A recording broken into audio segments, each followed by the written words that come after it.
It's so maddening that a company who makes a better product for Canada, Australia, India, all of Europe can make a better, safer product without artificial food dyes for all those other countries, but not their own country. And for them to expect Americans are just going to sit back and take it. I mean, this is the moment that we've said no more. We've had enough. We're not going to buy your product anymore. And we're going to show you where it hurts. And I hope that any food company that's listening to this conversation and has seen what's gone down, this is not the way to handle a movement like this, because all it did was, again, anger us and spark the fire. If they had just let us in, like you said, it would have inoculated the situation. We would have said, oh, they're listening. Okay, we can sit back and wait now and see what happens, right? Instead, it just energized every one of us. It's actually better for the movement that happened. I feel like you're so in like the Maha fold. And did you go do any campaigning at all? No, I got out of politics so many years ago. I was a delegate for President Obama in 2008. Oh, really? Well, yeah. And you could say I did a lot of politicking back then to get that position. And just I went around the country. I mean, I was knocking on doors. I was canvassing. It was nonstop. I was really passionate about getting him elected the first time around. And then the second time around, I ran to be a delegate again to hold him accountable for his promises that he didn't make. He had said that he wanted to label genetically engineered ingredients. And this was something that, unfortunately, the food industry just completely co-opted the messaging from the White House. I mean, they shifted Michelle Obama off of food and onto exercise with the Let's Move campaign. And then, Michelle Obama was partnering with Subway for kids at all schools. And those type of things kind of really energized me to take on Subway, because I was like, she doesn't know that there's close to 50 ingredients in a Subway sandwich bread. Like, she needs to know. And there's this chemical that's banned all over the globe that they're using that's in yoga mats and shoe rubber. And I was really enamored by a man who had a lot of charisma and just amazing speaking ability. And I thought he was going to save the world. And then when he got into Washington, it was like they just shut him up, and all the special interests came in, took over, and the lobbying and all of the corruption in Washington. And it just made me really super jaded about ever believing in one character again. Do you know what I mean? One politician ever again. So I decided to get out of politics altogether after that. And I would just get involved when it became issue-based, the issues that I really cared about. Right, right. And so you could say that I got involved in a big way this time around after Robert F. Kennedy Jr. dropped out of his campaign and joined President Trump. And President Trump made Make America Healthy a prominent storyline of the campaign and a commitment to see Robert F. Kennedy Jr. as the head of HHS and to see that whole mission move forward. And when I had the opportunity to speak with Robert F. Kennedy Jr. at the Senate and give my testimony and hear his testimony, that was the moment that I was like, wow, this back in September, right? Are you referring to back in September? Yeah, but I would say that was my first kind of back into politics. And when I was asked to be involved, I said no 3 times. Callie's like, so, hey, you want to do this? But what's meant for you will never miss. Yeah, I mean, I was nervous about it. I wasn't sure, but then I said, well, wow, what if can I tell the truth? Are they going to censor me? This is what, all the things going through my head, right? Are they going to not let me call out these food companies? Because that's what I do. And if I'm going to the U.S. Senate, I'm going to say it like it is, right? Nobody censored me. I was able to say exactly what I intended. I worked on that testimony for 3 weeks. And it was such an amazing moment to witness everybody's reaction in the room when they heard this information, and to see the faces of our government leaders staring right back at me. And when I said to them, why is it citizens like me holding these food companies accountable? Why isn't it elected politicians and people in Washington doing this work? They nodded. They agreed. It was such a moment because I was able to tell everyone about what was happening at Kellogg's, how they said that they were going to remove artificial food dyes in 2015 and let down their customers and all the American public and not do it and lie to us basically. And no one's holding them accountable. And so I started a petition on foodbabe.com and they ignored us. They wouldn't do anything. And then the pandemic happened, so many things happened, and we were able to re-energize this campaign and bring it to the Senate. And it was such an amazing moment because I was able to tell everyone that day, like, hey, this is the time. We're going to take these petitions to their headquarters. Join me. And let's go to Battle Creek, Michigan together. And how much later was it that you went to Kellogg's headquarters with 1,000 people and 400,000 signatures after? Because it was September that you guys spoke in DC. And then when did you go to Kellogg's? We went on October 15th. So it was about 3 weeks later. Yeah. And so we had about 100,000 signatures on the petition before the Senate hearing. Oh, wow. And then afterwards, it grew dramatically. That's such great timing. Wellness is a journey, and no one has to do it alone. Being a part of the AG1 community inspires and motivates me to stay on track because it's so quick and easy. AG1 is a research-backed daily health drink that combines a multivitamin, probiotic, and blend of superfoods into one scoop. Comprehensive nutrition supplement that provides nutrients to support body, brain, and gut health. You'd be hard-pressed to find a more comprehensive powder supplement on the market. It's never too late to create a new, healthy habit for 2025. So try AG1 for yourself. It's something I've actually been able to stay very consistent with, and that's why I've been partnering with AG1 for so long. And AG1 is offering new subscribers a free $76 gift when you sign up. You'll get a welcome kit, a bottle of D3K2, and 5 free travel packs with your first box. So make sure you check out drinkag1.com/prettyintense to get the offer. That's drinkag1.com/prettyintense to start your new year on a healthier note. Everyone came together. Everybody signed. Everybody wanted to be a part of it. The fact that we were met with, so many different leaders of the health movement met me there, which was so incredible to give speeches and then see the crowd, the amazing women and moms and children and so many concerned citizens and politicians of both sides of the aisle coming to speak that day in Michigan, in the state legislature. And it was some moment that I honestly will be one of the most impactful days of my life to witness everybody coming together at the headquarters of one of the biggest food companies in America, one of the most iconic American food companies, and to hold them accountable. And the fact that, we marched to their front door to deliver those petitions, I expected them to at least let us in and to sit down with us and have a discussion, and whether they agree or disagree or whatever, that's up to them, but at least be respectful of the 400,000 people we were representing that day. But instead, they sent out a security guard to receive the petitions. It wasn't even a person that worked at Kellogg's. And it was Callie actually that said to me, Callie Means, he was behind me, and he goes, Vani, look up at the building. Do you see who's up there? There's some executives still up there. They had actually told most of their employees to go home that day. So nobody was coming in and out of the building, but there were a group of people watching from the windows up there about, that would have been the C-suite.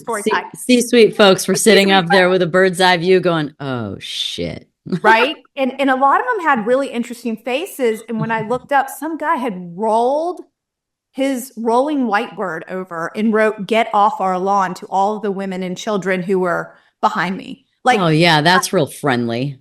Oh, I was livid. At that point, it was all live streamed that day, and you can see me I'm fuming. I am so disgusted with that behavior that I immediately start a national boycott of Kellogg's, and CBS was there that day, and they're filming, and I'm going right into the camera going, this is a national boycott. It was just, whoa, it was, and then I had to walk away and gain my composure because I was so angry.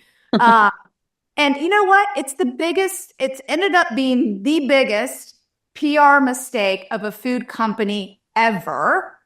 Oh, because yeah. not only did they anger so many different Americans that had signed that petition, but they angered half the country basically when President Trump won, right?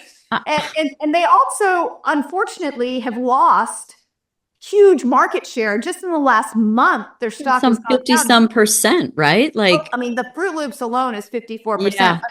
Stock itself is down 24%. That's over $335 million Wow. of market cap. I mean, that is serious money. I mean, That, the thing is, like, yeah. all they had to do was they could have let you in, heard you. It didn't mean they were going to do anything, right? Because, look, like, I mean, we hear a lot of lip service in a lot of ways, but they could have just done that, or they could have totally positively spun this and said, all right, we're caught with our pants down here. Let's go the other direction. Let's agree. Let's say we're so sorry. Let's say we care about kids. We care about the health of Americans.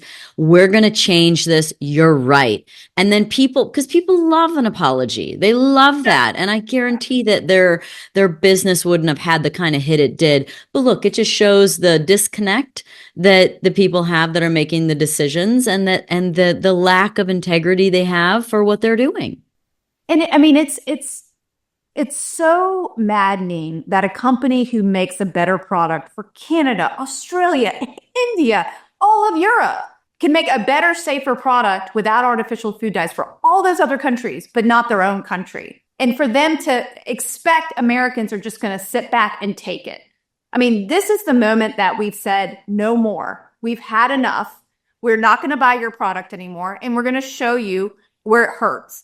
And I hope that any food company that's listening to this conversation and has seen what's gone down, this is not the way to handle a movement like this, because all it did was, again, anger us and spark the fire. If they had just let us in, like you said, it would have inoculated the situation. We would have said, oh, they're listening. Okay, we can sit back and wait now and see what happens, right? Instead, it just energized every one of us. It's actually better for the movement that happened, unfortunately. Right.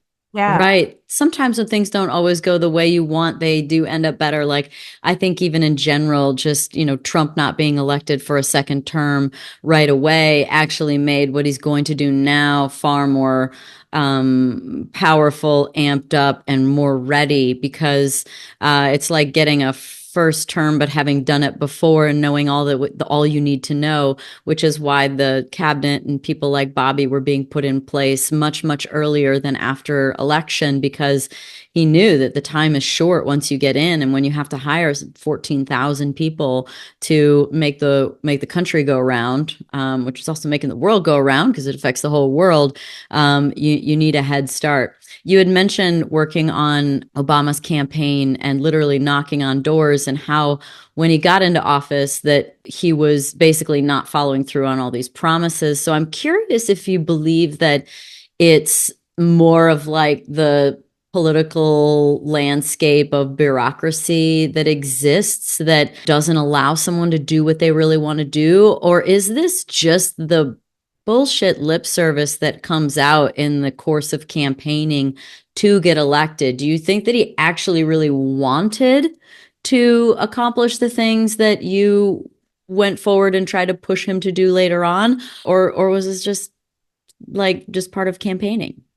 No, I mean, I think these politicians like Barack Obama and President Obama and others really do believe in what they're saying. I really do. I think they really think they can get it done. But then especially first time presidents have no idea what they're up against, right? They just don't know. I mean, yes, President Obama was a senator before, so he has kind of an idea, I imagine, right, of the swamp, right, of what's going on there. And so, but I think as a first-time president, you're really wet behind the ears and you don't know what's going on. And so I think what President Trump's about to enter, I think is going to be really interesting because he knows kind of how everything works. He had 4 years to reflect on how to make changes and how to make meaningful impact. And I hope that he lets his group that he's put in place, RFK Jr., Marty McCary, the head of the FDA, the head of the NIH, Dr. Jay Bhattacharya, all of these folks that are coming in that have a very unique perspective on how to change the world. I think that's going to have a fundamental impact. But I think what is going to be the most important is the people who know how to undo the conflicts of interest that prevent changes from happening. And that's what makes me so excited about Robert F. Kennedy Jr. Yeah, because he has the experience and the passion. Yes, he has the experience of rooting out corruption. Right. He's done it in court cases against the biggest chemical corporations in the world. He's seen how they collude with the EPA behind the scenes. He understands how all of that works, how the government colluded against him and his voice during the COVID years. I mean, all of the things that he's uncovered in court cases about how the conflicts of interest really propel Washington to move forward in the way it does and prevent any kind of meaningful change. If he could get in there and figure out how to undo some of that so that, I don't know how much can be done in 4 years, but so that the next president and the next president and all the other future generations of our leadership can actually get things done that they make promises for on the campaign trail. Yeah, I mean, like getting things done is always going to be the hard thing. But I have to imagine that people have asked you, are you going to run for something in politics? They have to have. I've been asked to do the same thing. And I think that it's because being more pure in your intentions and having passion is what's needed. But the problem is what you said just a minute ago, which is we need people to know how to actually get it done. And so I'm not going to do it because I don't know anything about politics. I don't know how it all works. I don't know the food chain of how. I just don't know. But Bobby is that perfect blend of wants the right thing, but also knows how to get it done. So anyway, would you entertain the idea moving forward, getting some more experience to run for some position in politics? I mean, I definitely have to. I would be lying if I said I didn't think about it, right? I mean, I thought the whole reason I didn't go on social media before I started my blog Food Babe was because I didn't want to put any of my personal pictures online because I was worried I was going to run for office one day and they're going to use it against me or whatever and everything was going to come out. Not that I have a dark past or anything, but I just was like, oh, I don't want to, put all this out on the internet. And so I was really scared of social media, but that's actually how we got things done, right? With social media, the power of this movement. It was because of social media that brought us all together and this amazing community of people that not only care about their own health, but they're willing to hold these companies accountable and go to the headquarters and sign petitions and call and demand things better in their local communities and tell their friends and family and make choices in their own homes and stock their pantry with the right products so that they're sending a message to the marketplace and voting with their dollars. I mean, that is a movement that's just been so beautiful to be part of and watch grow. But do I want to go into politics? Would I be more impactful going into politics? I'm not sure. And so it would have to be for the right position and it would have to be at the right time. Right. And I would have to be convinced that I can make a bigger impact in Washington than I would be on my own, which right now I believe I'm making a bigger impact on my own. Right. Because you can say what you want. I can say what I want, and I'm not. I can say what I want. I think that's the most important piece. And one of the things that just recently happened, which was so beautiful, happened today. Actually, Red number 3 was banned by the FDA, and I can tell you, how long people have been working on this issue for so many years since I started working on these issues over 14 years ago, right?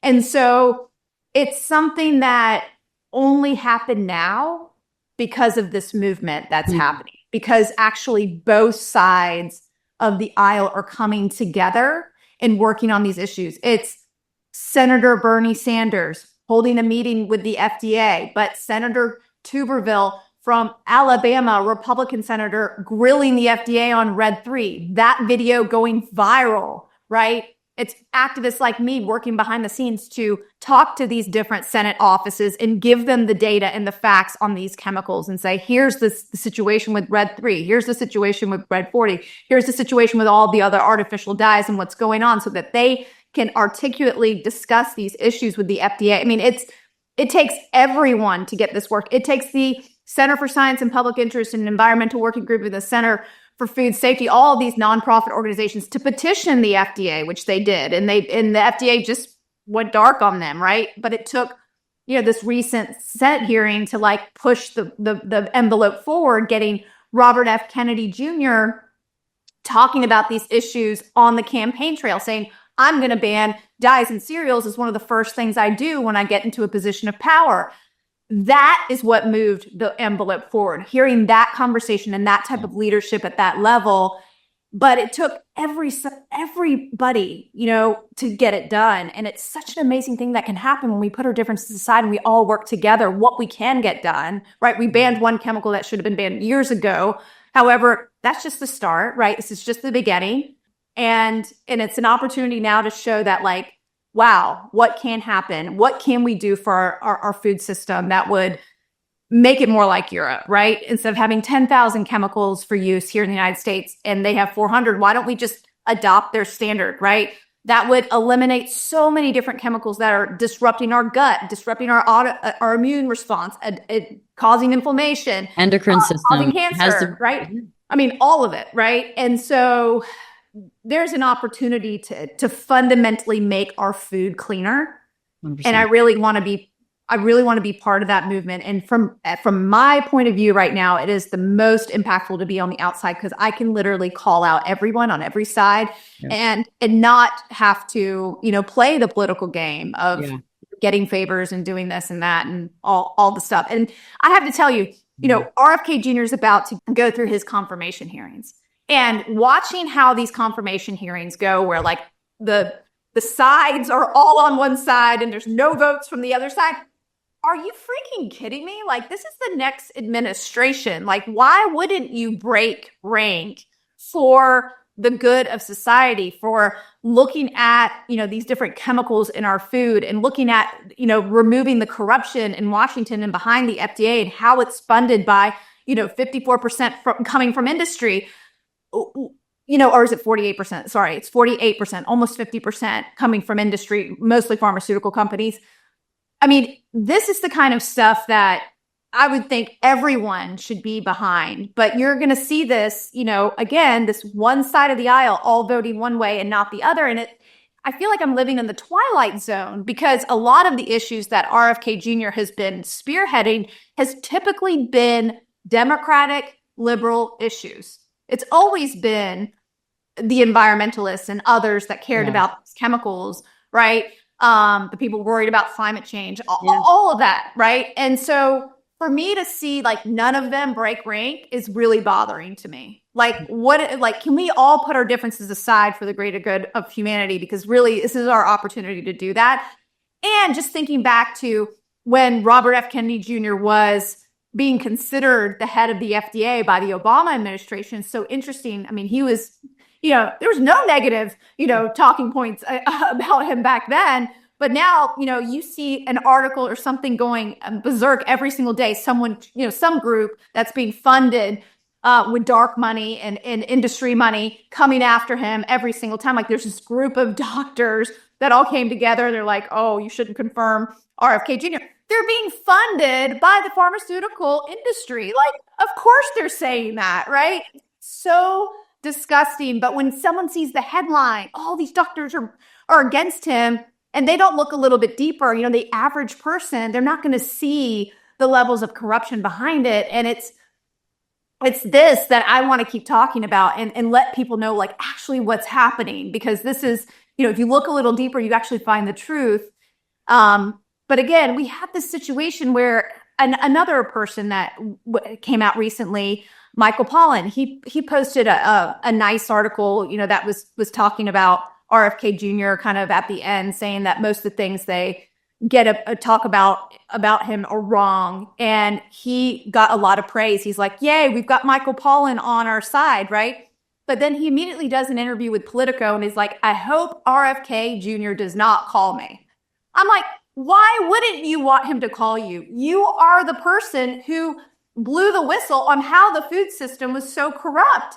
You wrote Omnivore's Dilemma and In Defense of Food, two of the most fundamental books in the food movement. you wouldn't want to help the man that wants to save, or increase regenerative farming and take away the subsidies that are, are dependent upon GMO crops and other things. Like, why wouldn't you want to help him, right? Like, why wouldn't you take that phone conversation? Like, those kind of things I feel like are so unproductive. And I'm not seeing just from Michael Pollan, but it's other environmental groups, other nonprofit organizations. And I'm like, this is our moment where we have somebody cheerleading for us in Washington, working with both sides of the aisle to get this work done. And it's like, can't we just rally behind him? You don't have to say you love him or you're going to give him your firstborn child or anything, but can we just rally behind him? Because this is our only shot. The trajectory of our health is in the toilet. We are the worst in terms of health outcomes, but we spend the most in healthcare. 38% of preteens ages 12 to 18 are pre-diabetic. It used to be 0. That's unacceptable. That's completely unacceptable. We have to change this. We have to do something, or we're going to continue on this road where we are just inexplicably the sickest nation in this world, where we literally have the most resources. It's so sad. Can't we all get on the same page? It's like, I'm not sure what Michael Pollan's political stance is, but number one, I don't think whatever Democrat and Republican used to means the same, because it sure seems like a lot of the values that are being promoted right now are actually quite a Democratic Party values, but now they're Republican. I don't know what a Democrat is anymore, so I don't know where Michael Pollan stands on that. But it reminds me of what Tulsi told me when I interviewed her at the earlier last year about her book, For Love of Country. And she was talking about just how, as a Democrat, you basically, I'm sure maybe as a Republican too, I don't know, but she said as a Democrat, you just got a piece of paper, you go in, and what you had to vote on was on that piece of paper. This is the way you vote. And it's like, wait, what if I don't agree with all that? It's like, when you've entered the party, you've entered it in totality. Like, there's no more independence within that. And I think that maybe on a somewhat of a micro level, this is a problem, right? If you can't even disagree within your own party, how can the parties even disagree? So like, it's through that sort of process of conversation and disagreement and coming up with you have the ability to come up with a better answer.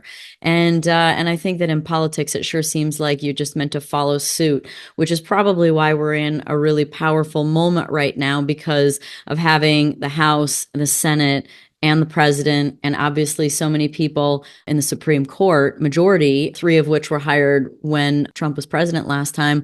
This is a pretty powerful position to be in to try and move things forward. Now, of course, I'm speaking on behalf of them voting all the same, but at least in general, it's a majority on hopefully voting for things that make a difference.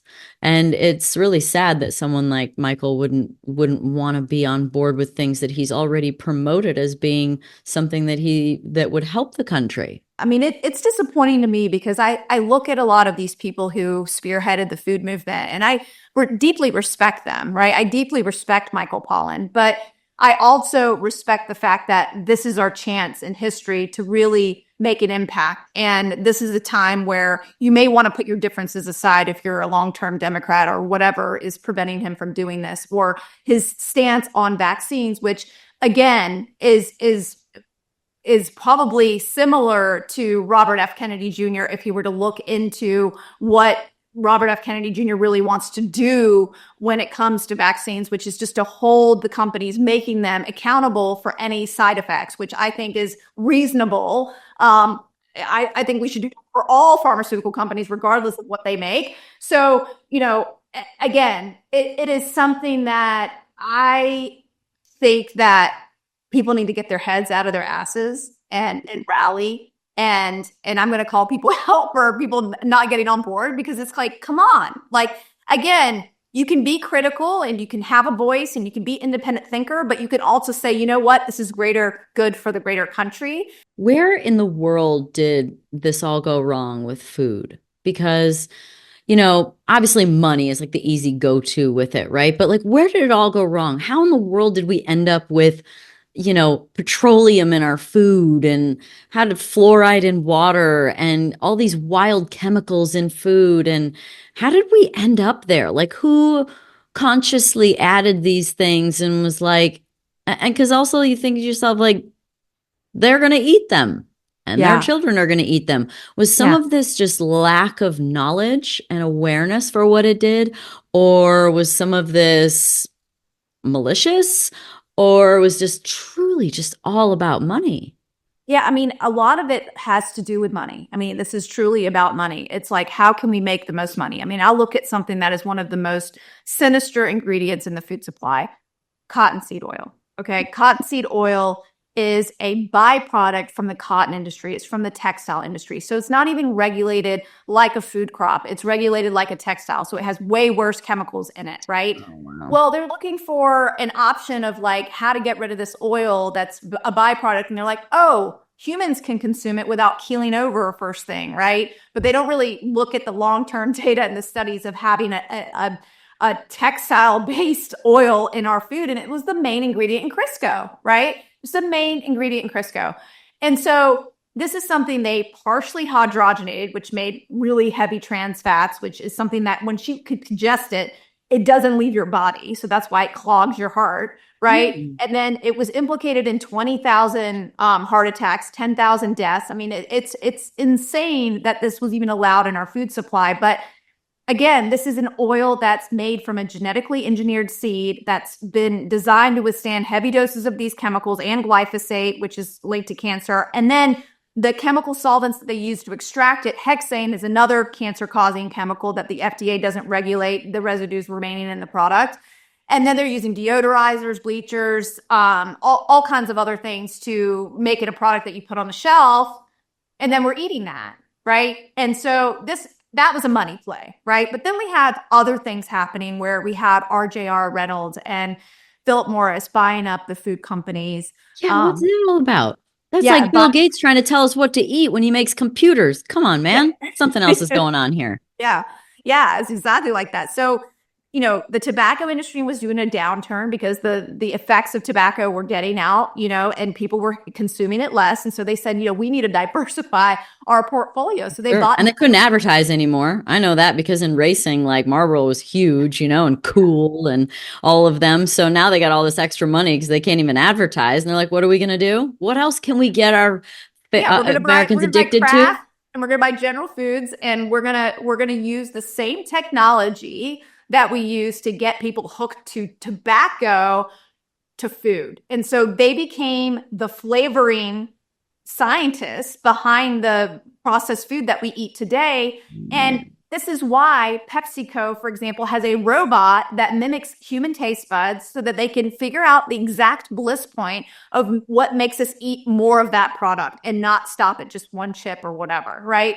And it's the reason why I am such a vocal advocate for avoiding any kind of flavoring added to food, artificial flavor, natural flavor, because what they're doing in a laboratory under that label that you see on a package is there could be over 1,000 other chemicals behind that label because the FDA doesn't require food manufacturers to put all the chemicals on the label. Oh, and so like if it says natural flavoring, there could be 100 things that go into that natural flavor. It could be thousands, yes. And then there's always a carrier for it and all kinds of other things. So, and again, this is what they're doing behind the scenes, and humans can't stand a chance against this type of science. Like the American consumer, the average person can't stand a chance up against a team of scientists developing products and engineering them in a way to be so addictive. And so like when you eat processed food, you always eat more calories than you should.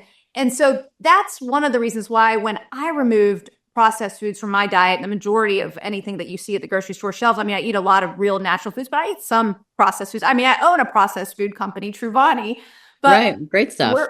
We make products with real food ingredients without these added natural flavors and other components like carrageenan and gellan gum and locust bean gum and all the things that disrupt your gut bacteria. We're making products the way they should be made without these chemicals that trick your brain into eating more. And that's why when you eat a True Vani bar, for example, you're satisfied after you eat that bar because it's got nuts and seeds and real ingredients in there and dates, right? Like it's not fake food. And that's the problem, is that the food companies have figured out how to create food like products with fake food, make them taste like real food, create the 1 millionth best part of a taste. One of the first investigations I did comparing American products to other countries was with Quaker Oats. Back in the day, Quaker Oats had a strawberry oatmeal. They were dyeing little apple bits in there with red 40 and calling it strawberry oatmeal, whereas in Europe, they had the Quaker Oats with real strawberries in it. And so here in America, we were getting the dyed artificial stuff with the flavoring added to it. This dichotomy of showcasing an American product versus another country when it's the exact same product is something that has really energized me, because this is something I hope no American company continues to do. This is completely unethical and hypocritical, that they could serve a better, safer product for other citizens and not their own American citizens. And this is what I want this next administration to do, is to stop this. Stop allowing companies to poison us with ingredients they don't use in other countries. And thankfully, that Quaker product is no longer in action because of the blog post, but there's so many others. Doritos, artificial food dyes here, MSG here, not in Europe, right? Pepsi Co makes that. Then we have Fanta that's made by Coca-Cola. They're using real orange juice concentrate in Europe. Here they're using high fructose corn syrup dyed with artificial food dyes, right? I mean, it's insane, the differences, and it looks the same. I'm sure it pretty much tastes the same, and it's completely different ingredient lists. Same thing with Skittles and M&Ms. I mean, Skittles has titanium dioxide here in the United States. This is banned in Europe because it causes DNA damage. and it's like, it's okay, but we're just going to continue to allow it in our food here, right? And so this is something that is not only in Kellogg's, like I mentioned before, but it's in so many different products. McDonald's French fries, 3 ingredients in the UK, and 1 ingredient is actually is optional. It's salt. Here in the United States, 11 ingredients. One of the ingredients is dimethyl polysiloxane. Another ingredient is TBHQ. Both of them preservatives that don't belong in our body. Dimethyl polysiloxane is the same ingredient you would find in silly putty. If you look at the FDA documentation on it, there's no safety data on it, and it can be preserved with formaldehyde, which is a neurotoxin. Like, we're frying just about every fry oil that you see in fast food in America is being fried with this oil, with this preservative in it, dimethyl polysiloxane. Whereas in Europe, they don't use it. Who's the final gatekeeper? Because, okay, let's say the company's goal is to make money. Okay, great. It's just like a kid's goal is to have fun and the parents have to discipline them. So who's the parent for these companies to actually hold them accountable to a higher standard, or at least just the standard of the rest of the world? Yeah, I mean, it would be the FDA. It would be the FDA if they were doing their job, right? If they weren't riddled with corruption, if they weren't getting, 48% of their money from industry, if the people who are running the FDA weren't coming from industry and it was one big revolving door. The NIH and Gates Foundation accounts for 50%, 57% of all funding for global health research. I mean, there's just so much corruption.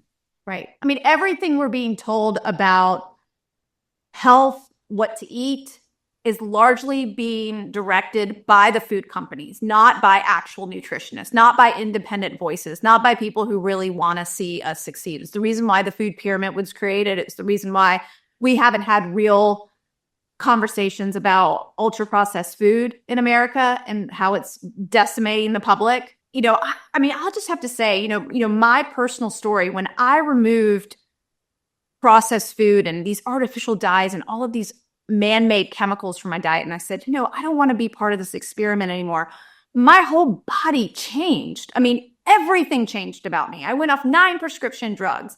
I realized a life that I never thought was possible. I mean, I became a food activist. I'm able to change the world now with my career. I don't think I would have ever had the energy or the opportunity to do any of that stuff had I not changed my diet. And so, if people realize that this work is so fundamentally important, not only to the way you feel and to change the health outcomes of Americans, but it's actually so important to finding out who you were meant to be in this world. I feel like your brain can't work correctly until it's free of all these toxins. I really do. why so many people are on, antidepressant medication and other mental disorders. And it's one of the reasons why we have such a screwed up society where we have mass murders and in situations where people are doing crazy things, is because we're literally being systematically poisoned by these companies. And of course, our bodies are not going to be working functionally, definitely not our brain. Well, my own health journey revolved much more around something I put into it. Like to stay, I had breast implants for 7.5 years, and it annihilated me. I mean, there was some other factors too, because it's usually a cumulative load, but 100% it was the gatekeeper. So much a cascade effect happened from that. And so, just even the approvals for something like that, like what, them saying that that's safe when there's literally heavy metals in it. My level of heavy metal toxicity was so high. Like my mercury level is supposed to be under 5. And I guess truth be told, it should be 0, right? We shouldn't have metal in our body, but mine was 170 and it's supposed to be under 5.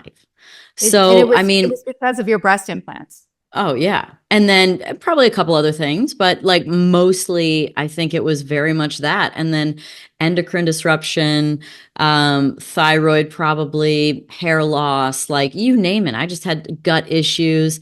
And so even if it's not the food you're eating, maybe it's something else like that. What else are like we allowing to go through, be like, oh, this is no problem. Your body, no, foreign is foreign, right? Yeah. Metal, plastic. I mean, I think plastic has got to be one of the simple things. I mean, just everything wrapped in it. You go to the grocery store and you get your,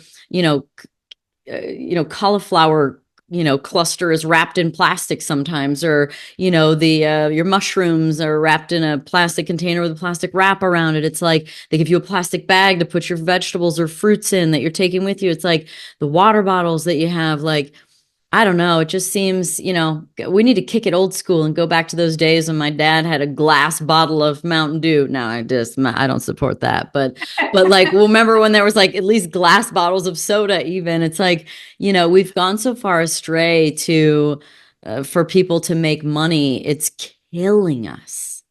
Yeah, it is really killing us. And I mean, it's so funny. I think about my lifestyle and how I live here, and we grow a lot of our food in the spring and the summer, and it's just an amazing time. Right now, it's like dead of winter, of course, and so it's sparse out there. Everything's like hibernating, but it's such an opportunity, because I tell you, going back to like growing your own food, like even if it's just a little bit, is like printing your own money. I mean, I remember the first time we grew bok choy, for example, which it just kind of took over this one planter, and we had more bok choy than we knew what to do with. And we were giving it to all the neighbors, and like, we were just doing it. And then my daughter, who was 2 years old at the time, was like, bok choy, because she's watching us, grab it and everything. And it ended up being her favorite vegetable because we were growing it, right? Like, and she was asking for it at restaurants, and like the waiters and waitresses were looking at her like, did she just say bok choy? Like, what? Who are you? Who is this child? Right?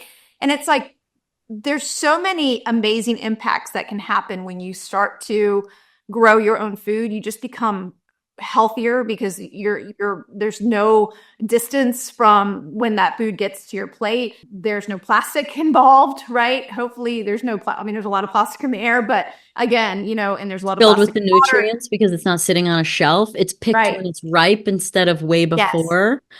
I mean, even consciousness, the consciousness that goes into your food. I mean, as a more spiritualist would tell you to like bless food before you eat it. And when you make it, there's a whole difference. When I lived in North Carolina, I had a garden too. I had like 4 huge, big, like, boxes, and I had all the summer and all the winter vegetables and fruit. I mean, just think about even just picking basil.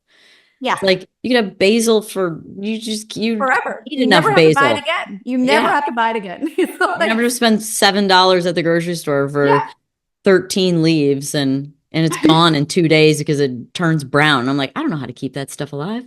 Yeah, you just put it in your yard, it'll be alive all year, So, but yeah, no, we do need to go back to basics, and we need a fundamental change of how we educate each other, and letting people know that like what's been done to our food system can be undone by our individual choices. Really, we have the power to do it. Like the American people, like all of us, have more power than anybody in Washington.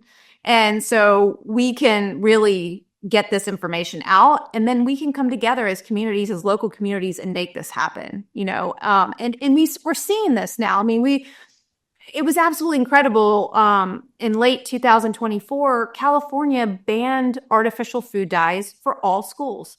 And it was unanimous, all Democrats, all Republicans coming together to make that change. That's what we need in every single state. And that was the work of so many mothers and others that, went to those school board meetings and went to the local leaders to get those legislation in. And I'm seeing that now. Virginia, there was something that just passed one level of the same type of bill just yesterday. And it's happening. It's going to happen in Florida. It's going to happen in Texas. It's just a matter of time. And so it's just going to be a wave of, first of all, we're going to ban these chemicals, get them away from our children, which is amazing, right? We have to do it on a broader scale too, because we don't want parents and other people who don't know this information to keep buying those products, right? So we need to do it on a large scale at the FDA level. But I tell you, the states really have the momentum when it comes to this, because if enough states do it, the FDA has to act, because it becomes too patchwork otherwise, and it makes it really hard to regulate. So, and this is what happened with GMO labeling. Before, when we didn't know whether a product was genetically engineered or not, we had no labels, even though 60 other countries around the world label their foods if they're genetically engineered or not. And when eventually Vermont, tiny little Vermont, it's passed, basically labeling GMOs, and they were able to, spearhead the legislation across the United States. And so it starts at the local level. It starts with us, and then it gets into Washington. So, we had mentioned food pyramid comes up, and you just trust blindly when you're young and don't care. Maybe you're ignorant. Like, who made the food pyramid? Because for a long time, we all thought we needed all those grains. Yeah. We're like, oh, steak is bad. It's like, obviously. Anyway, who the hell made the food pyramid? I mean, it was the lobbyists for the grain industry. It was for the subsidies that we were giving all of the farmers here in the United States. I mean, it was largely just connected to a monetary reason, right? Of where we wanted to spend the most money, where we want Americans to spend the most money. That's what we want them to buy to put in their bodies. And it's unfortunate that it was so corrupt. It wasn't based on science. It wasn't based on what we should be really, truly eating. And now, I think the fact that the food pyramid being such a farce, that information is getting out to the layman, right?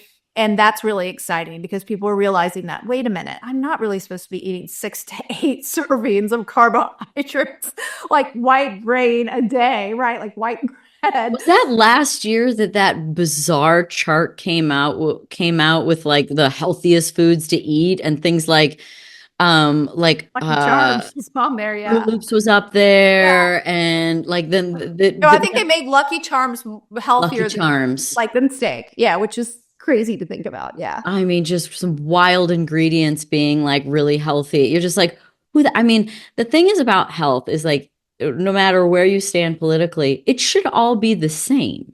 Like better for you is better for you, and we shouldn't just know the truth. Right. And there shouldn't. So if there's somebody not participating or voting or working towards that, or, buying into that, then you got to know they're getting bought. Yeah, totally. Absolutely. And I mean, again, I think the only people that have made food confusing are the food scientists that have created these chemicals, right? Before, it was just eat real food. If you wanted a hamburger, it would be just, a big piece of meat and some homemade bread. You'd stick it, and it would be actually pretty healthy, right? And if you wanted to have French fries, you'd fry it in tallow or in some butter or whatever, and you would have some fried potatoes, right? Now it's like they're being doused with all of these man-made additives and chemicals. And then the cows are being fed things that they don't normally eat, like genetically engineered corn and soy, which make them sick. And then because they're sick, we're giving them antibiotics and growth hormones and other things, because we want them to be fatter. So they, again, is them more money for the farmer, right? There's all of the things that are happening as part of this mass production of food that is fundamentally destroying us. And so like we have to just sit back and say like enough's enough. We have to undo this. And the best way to do that is just literally go to one ingredient foods. And I have this exercise at the end of my book, Feeding You Lies, where I take the reader through, like, it's really simple to know how to eat. You don't need to be a nutritionist or a rocket scientist to figure this out. You just ask yourself these 3 questions every time you sit down to eat. What are the ingredients? Are these ingredients nutritious? And where do the ingredients come from? And again, you don't need to be a nutritionist to find out if they're nutritious or not. An apple is nutritious, just using your basic common sense and intuition. But are Oreos nutritious? No, right? And then, but if you ask, like, what are the ingredients, and you see, the 6, 7, 8 man-made ingredients in an Oreos that you look at and you're like, oh, well, what's that in there for? And you start to kind of ask yourself, like, is this something I want to put in my body? Do I want to keep putting these ingredients in my body that have been man-made in a laboratory in some chemical factory? It's not real food. Like, and I think it just like understanding what's in your food, looking at ingredient labels and reading them and really saying, when you pick up a loaf of bread and it has monodiglycerides in it, most people don't know what that means, right? But they're buying that bread. But if you just take a moment and say, well, let me look that up. Let me see what that is. Oh no, it's like this man-made preservative that's like being sick and going on WebMD and being like, I'm going to die. If you started looking up all these things, you just scare yourself senseless. You kind of will in a way, but that's really the point, right? Yeah, of course. And so, monodiglycerides is like a terrible preservative that they started using in replace of trans fats to keep oils from separating in products. And so, is that something I want my bread? No, my bread should be 3 or 4 ingredients, right? Like 4 or 5 ingredients max, right?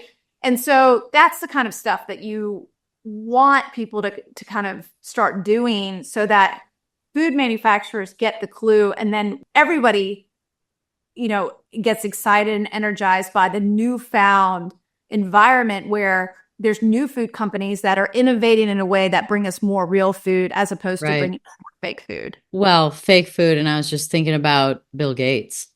Oh, I mean, I cannot, let me just tell you. I'm just going to say, go.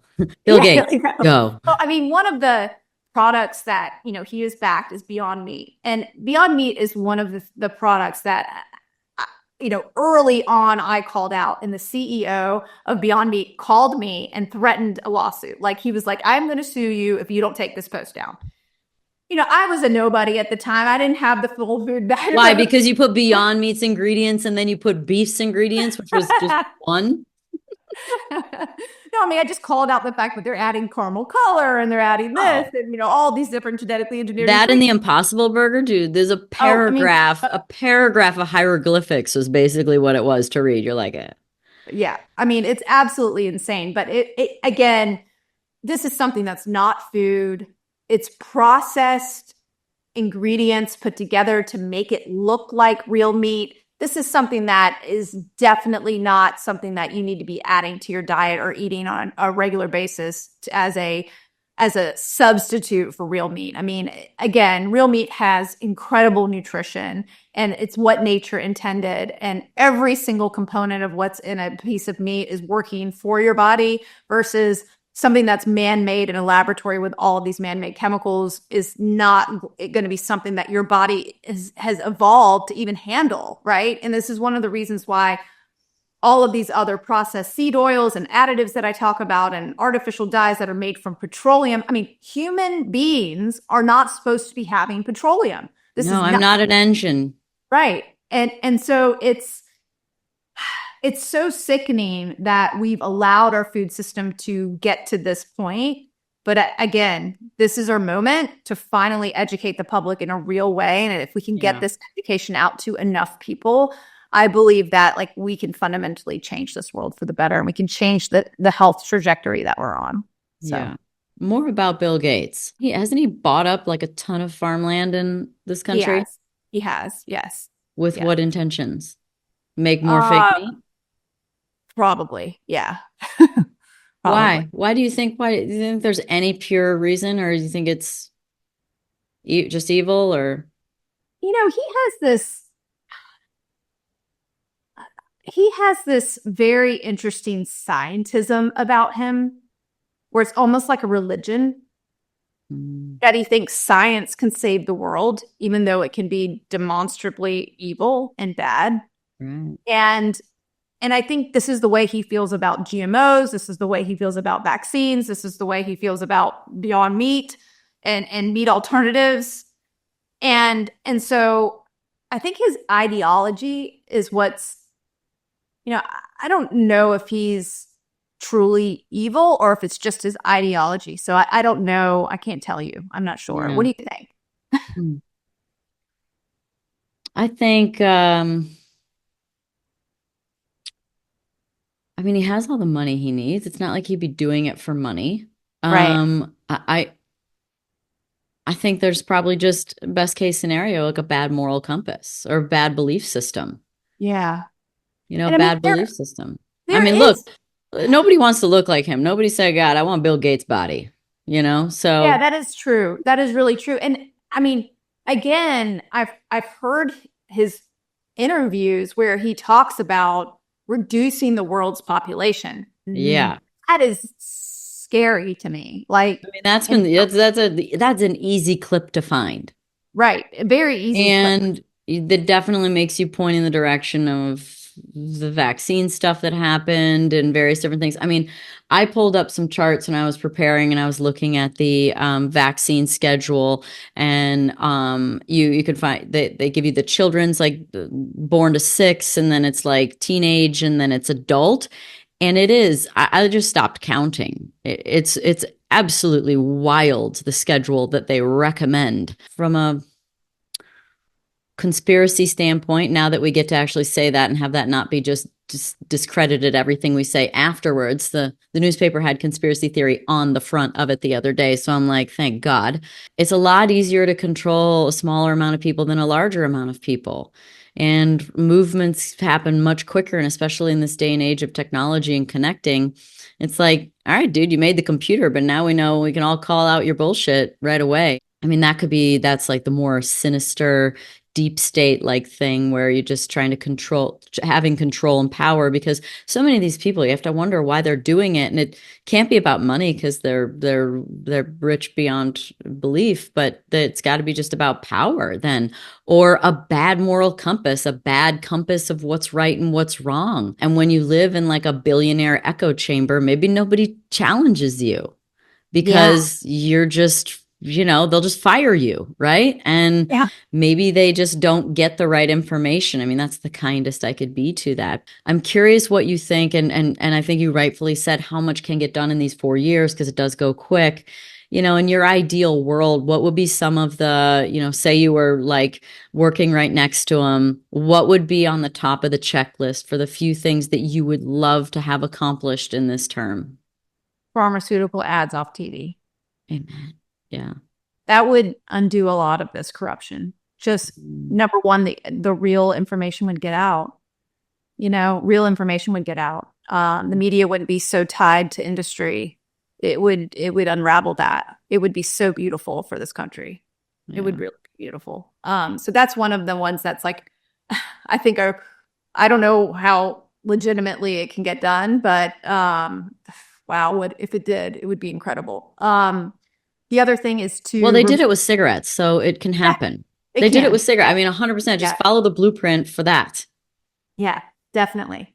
And then looking at the subsidies of shifting that from agriculture that's intensive on GMO corn, soy, cottonseed, and sugar beets to regenerative agriculture that will bring more biodiversity for this country, and so that we can have abundance of a lot of different kinds of fruits and vegetables and a lot of variety for our country, so that we're not so intensive on these corn and soy additives that are ending up in all these processed foods that we eat. Then I would like to see a lot of these artificial chemicals being removed from our diet, and there's a laundry list of them, all the synthetic colors, the synthetic preservatives, the emulsifiers that are disruptive to the gut that are now being linked to cancer in the gut and animal studies. Yeah, I mean, I'd like to see those removed from the food supply, like they have been done in Europe, and that could be really impactful too. I mean, on a side note, as far as advertising goes, wouldn't it be? I mean, you think about like how this all gets done, and a lot of it goes through government. And then you look at just how much money was spent campaigning, and obviously one side did a little better than the other, to the tune of over $1 billion versus 300 and some million or so, 350. But I mean, imagine if like even politicians couldn't advertise on TV, and like there wasn't so many, that's where it funnels through, right? They go, okay, here's $1 million, and this is the kind of thing that I'd like you to support, right? They just get so bought and sold, and then maybe people in these powerful positions wouldn't feel like they were now obligated to continue with this, like,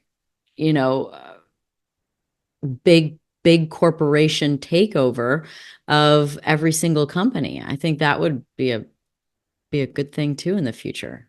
Yeah, absolutely. Who's next on your hit list? I feel like that's like how it goes. It's like, all right now it's Kellogg's, and then it's, it was Chipotle and Subway. And the thing is every time you do this, I remember all of them.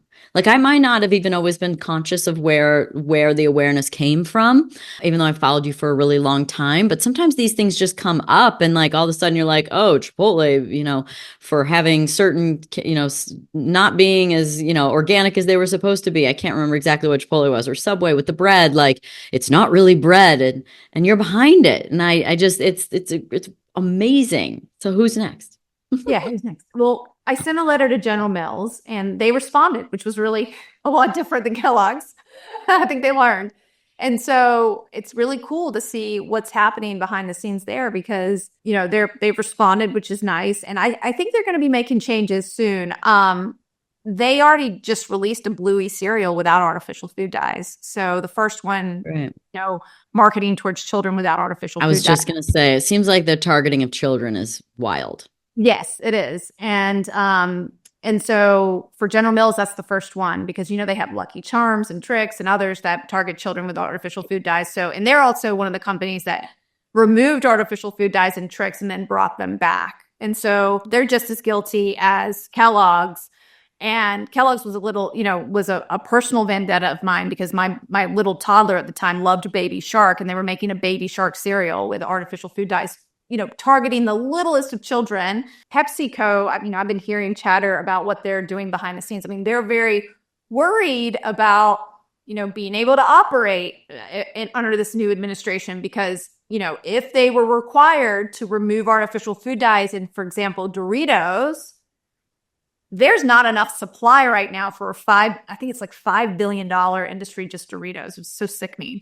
But it's so sickening, right? That much Doritos is being consumed. But there's not enough natural food dye to take over the artificial food dye that would be in Doritos, for example. So there's a lot of room for innovation here. If I wasn't doing what I'm doing, I would start a natural food coloring company, because they're going to need. We just didn't have color. Oh, why does it have to be the color? Why don't we just what if it's just a different color?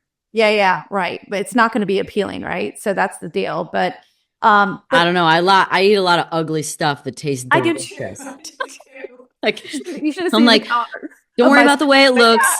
It tastes delicious. Yeah, it's a gray colored smoothie, but I swear it tastes good. So, but there's a lot of things that's what happens when you put spinach and blueberries together. Okay, like, it's just what happens.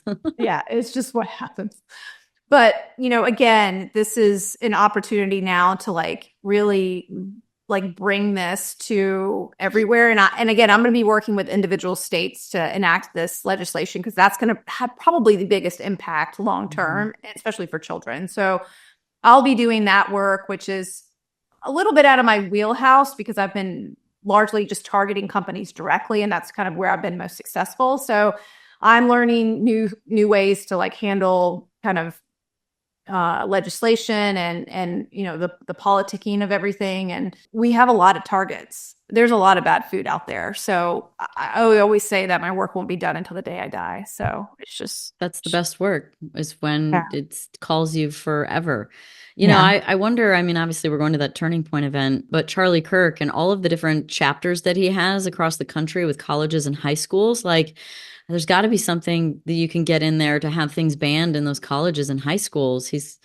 I feel like he's continuing to gain. I think he's literally been living at Mar-a-Lago since the election. So I feel like we should talk to him about that. Yeah, and he's super passionate about these issues. I'm really grateful to him for amplifying voices like mine. And and it's funny, I got some kind of heat too. They're like, "Oh, you're going on Charlie Kirk, you're doing this." And I'm like, "No, this is amazing that we have people from both sides of the aisle all over this political spectrum coming together for these issues." And I would talk to anyone and everyone who wants to talk about these issues, because this is a human issue. Poison isn't partisan. This is something that every single person needs to hear. And it is really remarkable that we have this situation. It's so good for the country that we're actually all coming together on these issues, and that we were able to, for example, today, just ban Red 3, which shows the momentum of what can happen when we come together. So it's incredible. I'm so thankful for him and his voice. So yeah,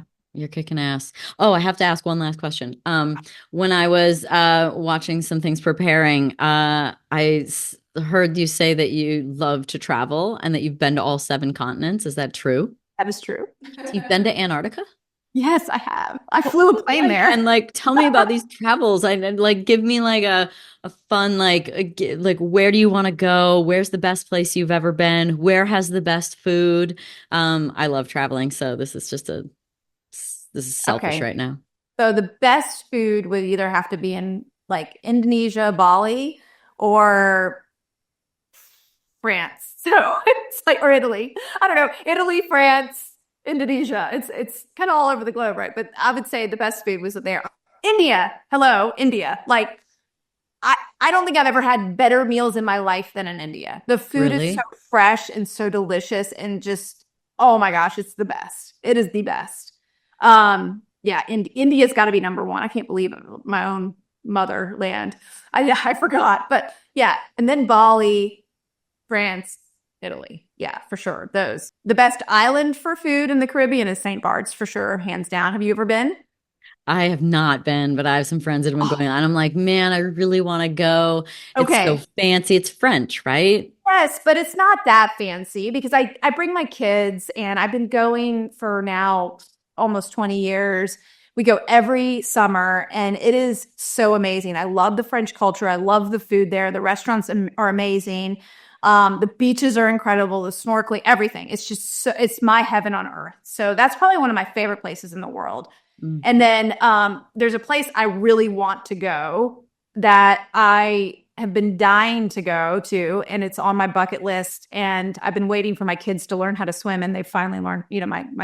My youngest just learned how to swim. It's in Indonesia. It's called or close to Indonesia, but near Papua New Guinea, and it's this little pocket of the ocean called Raja Ampat, and they have a resort there called Missoul, Misool, and you can follow them on Instagram. You should do that. But they have a incredible UNESCO kind of heritage site, and a non-fishing zone where they've rehabilitated the ocean there, and they have more diversity there than just about everywhere on the planet.